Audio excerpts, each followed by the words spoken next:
Hi, my name is Faisal Khan. I'm a professional videographer and cinematographer. I cover all sorts of bike riding events. My main focus is on launching of new bike and sport bike rallies. I'm a bike rider myself, so I'm well aware of the programs and events going on in this field. I stepped into this bike riding field back in 2006 and I have ridden many bikes throughout these years. This here is my first ever bike that I have owned. This passion sparked back in 2004 when I was walking to the local market with my dad. I heard this monster bike for the first time. Just as I was lost in the thought, I saw it fly past me in a jiffy.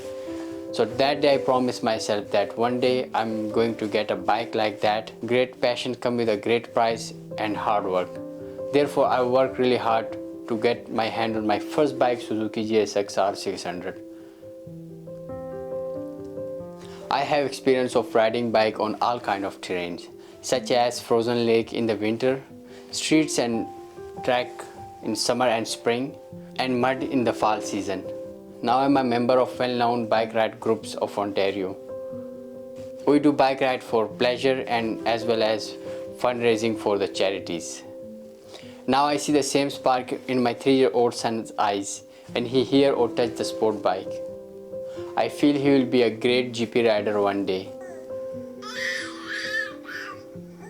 I shot video series on a motorbike called Masters of Two Wheels, which consists of bike ride on Halloween, Friday the 13th, and women rides. Currently I am working on a part 2 of the series called Bike Buzz, in which you will learn about all the basic requirements and measures to take if you are planning on a long trip on a touring bike. So without further ado, let me show you some glimpse of Bike Buzz. Hi everyone and welcome back to Bike Buzz. I'm your host Faisal Khan. In this episode, our guest Sandeep will guide us how to properly prepare for a long trip on a motorcycle in Canada. He will be breaking it down for us so that we are comfortable when experiencing motor adventure ourselves. So let's start. Hello everyone, my name is Sandeep. I've been riding motorbikes for almost 12 years now, and I've got good experience riding motorbikes across the country. In India, I've ridden across the country from north to south, and also I've done cross-country rides to Thailand and also to Bhutan. And even in Ontario, I've done some endurance rides, and also I was sponsored by a motorcycle company when I was back home for a couple of rides. And also today I'll show you how to set up a bike and what all the things that you need for a trip, even if it's a short ride or even for a long ride. Today we'll be talking about my bike here, which is a Tracer 900, which is called as a sport touring bike. So I'll show you the setup that I have on the bike. I call it as a basic or a standard setup for 2 days, 3 days, or even a week or 2-week ride if you're taking your bike anywhere. So starting, I'll go from the front to the tail. So in the front you can see this has got a big or a pretty long windscreen, and I've also added an extension. It's because I'm a bit tall, so when I'm traveling at 3-digit speeds or cruising at 3-digit speeds, I want the wind off my body and off my helmet so that I'll be able to ride a bit longer. Like the hand guards, so if the bike goes down, also this protects your hands from the wind, keeping the bugs and all the other things away from your hand, giving an additional protection apart from having a glove. And this has got like LED headlights, which are pretty good in the night. So even halogen lights do pretty good, but having a LED headlight, which are also like pretty bright, and also for the incoming traffic, it's pretty easy to see your bike. And moving to the engine, you can see that there are like crash bars that are installed on this. This will give some additional protection to the engine. And I have a GPS that is set up on the RAM mount, which is highly recommended. If you're not used to GPS, you can even mount a phone. But having a navigation, even though you don't use it, is pretty good, so that you'll be able to keep track of what's coming ahead if you're like out far in the country or on a highway. And also I have what you call wrist support, where when I'm using it, holding the throttle for pretty long, that'll help before the fatigue kicks in. Like, having such setup like will really help you extend your riding distance before you get tired.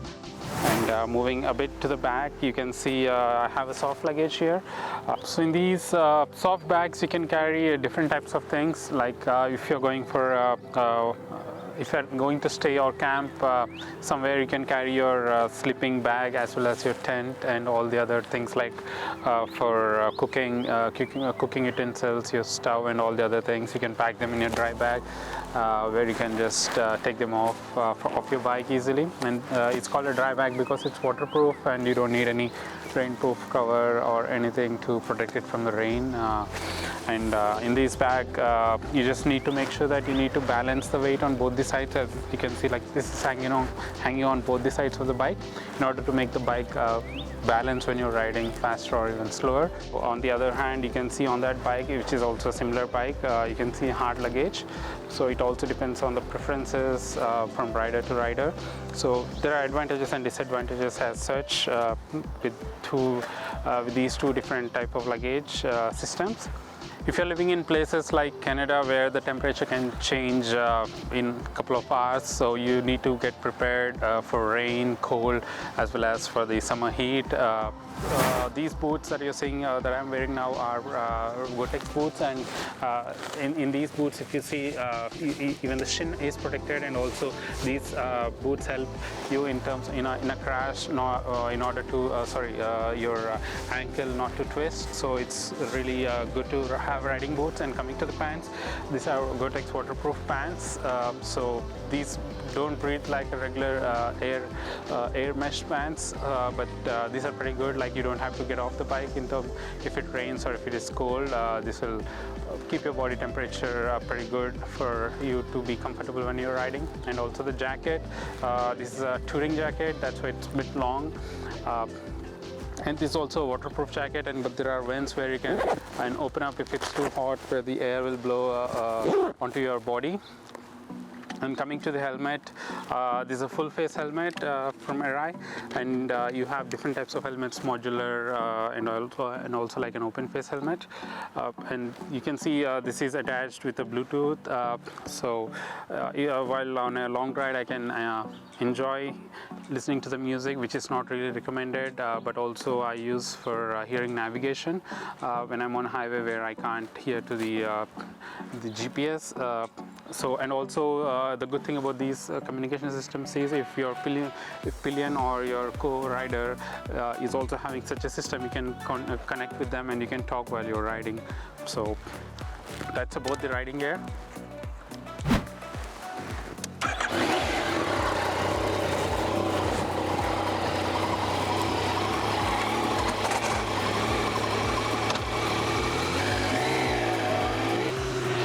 That's it in today's episode. See you in the next one.